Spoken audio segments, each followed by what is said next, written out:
มื้อนี้สบายดีหมู่เพื่อนหมดทุกคนเนาะมื้อนี้ข้อยก็สิมารีวิวเกี่ยวกับการเปิด 4G ระบบ สัญญาณ 4G นี่มันสามารถ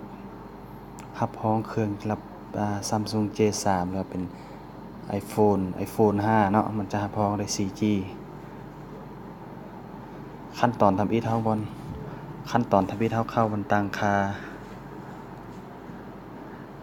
าแล้ววันนี้สิมาสอบบนเครือข่ายมือถือนะแต่ว่าซิมเน็ตที่ของข้อยเนาะเอาไว้อยู่ในโหมดเครือข่าย Unitel ซิม2ส่วนซิม1ก็สิใส่เป็น 2G หลังจากนั้นเราก็กดโหมดเครือข่ายนี้ไปหลังที่เรากดแล้วสามารถเห็นเป็น LTE ทับ 3G ทับ 2G เชื่อมต่อโดยอัตโนมัติ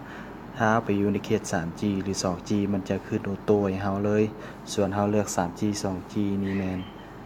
เฮาไปอยู่เขตสัญญาณ 4G มันจะบ่ขึ้นแล้วมันจะขึ้นเป็น 3G 2G นั่นแหละ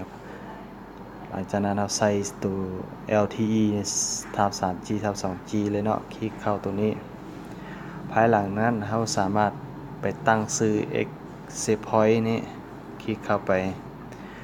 แต่ซิมเน็ตเราจะไว้ซิม2เนาะเราจะมาเปลี่ยนเป็น 4G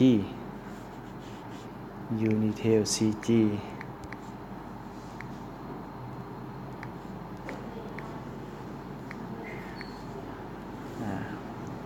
ภายหลังได้ทำบันทึก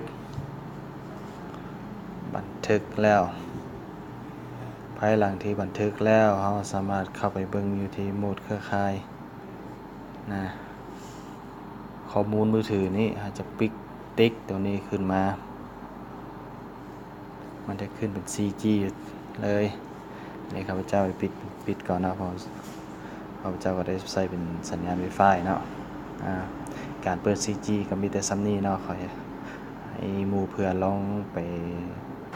นำใส่เบิ่ง